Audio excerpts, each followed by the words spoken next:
अभिजीत, तहसीन जो है वो हमारे राइट ऑनरेबल सलीम योगेंद्र यादव जी की अवमानना कर रहे हैं।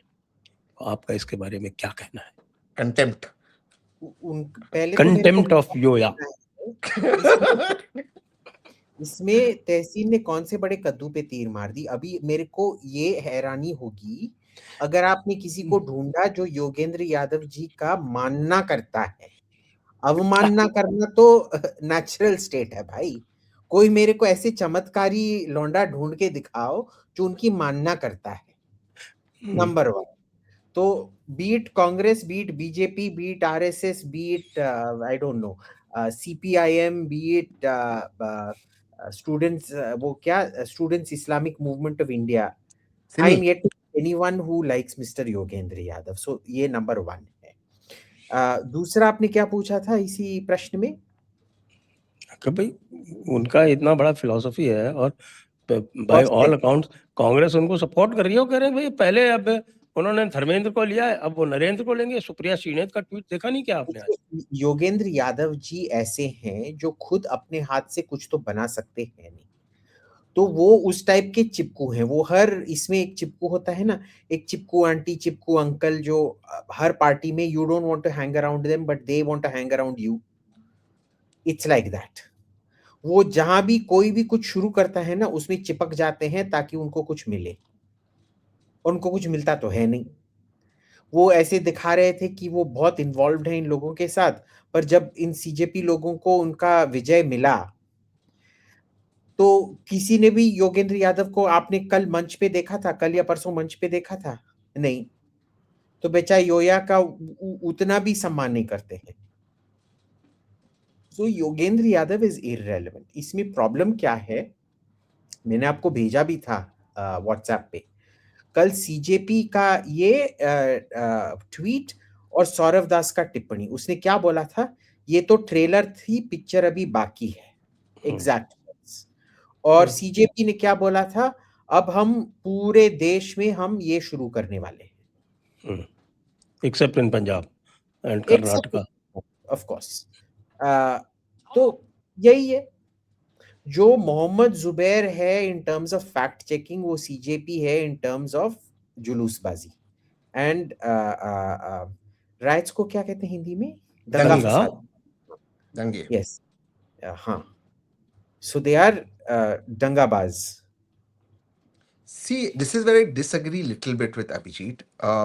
मैं ये पूरी तरह से मानता हूँ संजय जी कि सबका राइट है प्रोटेस्ट करने का। देयर इज नो राइट, उसको रोक नहीं सकते और वो रोकना भी नहीं चाहिए। मैं ये भी मानता हूँ कि जो कुछ लोग, can I interrupt you for a second? जी जी प्लीज प्लीज प्लीज। ये सीजेपी को राइट जो है ये यहाँ प्रोटेस्ट करने का, they were there without permission. इससे पहले एक पुलिस यूजीसी परमिशन का देती नहीं। पुलिस ने परमिशन नहीं दी, सेकंड टाइम नहीं दी थी, फर्स्ट टाइम हाँ, दी थी। जब हाँ, नहीं when they the. came back again they had no permission, so it was basically without permission।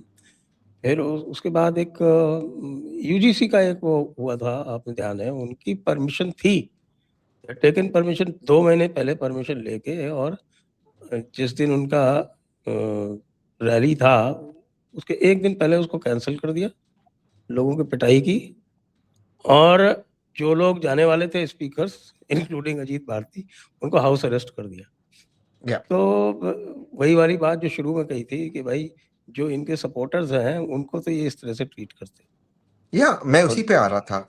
In fact जो हमने भी जब प्रदर्शन किया 5 जुलाई का, हमें इन्होंने 200 लोगों का परमिशन दिया, और जब हमने मांगे थे 5000 और 3-4,000 पीपल टर्न अप, तो उन्होंने बैरिकेड लगा दिया ताकि लोग आ ना सके। 4 वो कर दिया, और वहां पे लोगों को अलाउ कर रहे, जो प्रोटेस्टर्स आ रहे कह रहे उस साइड से आ जाओ जो सीजेपी का साइड था। तो I asked the senior officers कि आपको ये करते क्या मिल रहा है? तो कह रहे नहीं उनका चल रहा है, आप क्यों लोगों को ला रहे हैं, आपके सारे एजुकेटेड लोग हैं। ये उनका आंसर था। I am not making this up. और मुझे उनसे कोई गिला शिकवा नहीं थी। They are in service, they will do what they have been told to do. But I am genuinely saying the government doesn't value decent people. जो मेरे स्टेज से कोई भी मर्यादा पुरुषोत्तम को गाली नहीं देगा, ना ही मेरे स्टेज से कोई छिछोरा इस्लाम के बारे में खराब बोलेगा। मेरा मुद्दा इथेनॉल है, इथेनॉल पे रहेगा। आप रिलीजन, कास्ट, कोई, आप दलित हो या ब्राह्मण हो, अगर आपके बातों में तर्क है, मेरा स्टेज आपके लिए, प्लीज आकर अपनी बात रखिए। बट वो इथेनॉल और पेट्रोल से रिलेटेड है, not related to anything else. But आपने इन लोगों को स्टेज दिया। इसके बाद मैं आपसे पूछा संजय जी, क्योंकि आप इंटेलिजेंस को समझते हैं, आप गवर्नमेंट में रहे, अभिजीत अंडरस्टैंड्स इंटेलिजेंस। जब आपको पता चला ये सारे फील्ड एक्टिविस्ट आने शुरू हो गए, एक ने राम जी के बारे में कहा, एक एक्ट्रेस आ गई, तब आपका इंटेलिजेंस को समझा नहीं कि ये पैटर्न रिपीट हो रहा है। एक पैटर्न होता है हर चीज के अंदर, और आप देखिए हर राइट के पहले एक पैटर्न हुआ है। तो आपको समझ जाना चाहिए था that these were, see the students were correct. Dharmendra Pradhan ji को जाना था, उनके डिमांड करेक्ट थे। जब आप देख रहे थे कि इन्फिल्ट्रेट हो रहा था, चाहे वो किसी भी ग्रुप के लोग हो, you should have immediately had intelligence come, you should have spoken to the students, you could have done a resolution। जो भी करना था आप तब कर लेते। फिर आपने सडनली जाके सोनम वांगचुक जी को उठा दिया। Now you are treating Sonam Wangchuk ji like a hero, which he is. It's very difficult to fast. पर आपने उनको एनएसए में डाला था 6 महीने पहले, आप ही ने उनके बारे में क्या क्या नहीं बोला था। So there is no pattern. The same BJP that is today quoting Sonam Wangchuk and saying how great a person he is, the same BJP 6 months ago was convincing Abhijit and me the man is the most dreaded terrorist in India and is a threat to national security. Now both can't be true. So you have to make up your mind. You are losing credibility like the opposition is losing. And that's the problem. You could have dealt with this problem. जैसे आपने कहा, जब अजीत भारती, अनुराधा तिवारी, ये लोग ये बात उठा रहे थे, I am not from the Hindu community, but वो यूजीसी गाइडलाइंस ने मुझे भी डरा दिया था। क्योंकि इसमें Sanjay ji, I don't want to divert, Hindu Muslim भी हो जाता है, हिंदू मुस्लिम भी होता है उसके अंदर, क्योंकि मुस्लिम्स भी ओबीसी कास्ट के अंदर आते हैं। You are creating a volcano that nobody is understood can destroy this country. Why? और इसकी मांग ही नहीं थी। I am very clear that SC, ST students must be protected. There cannot be discrimination against them. But the act existed. They had to be protected. And everyone should be protected. और मेरा एक सवाल है, when we have hate speech against our fellow citizens who are not from the so-called progressive caste, there is action, rightly so. But how is it justified if we say, okay, we will kill another group like Sanatanis? How is that justified? Why is that free speech? Killing is wrong in any case. It is wrong. I don't think you should treat anybody in a inhuman way. Then how is this allowed and that not allowed? How is this revolution? So we have to address those questions. Abhijit,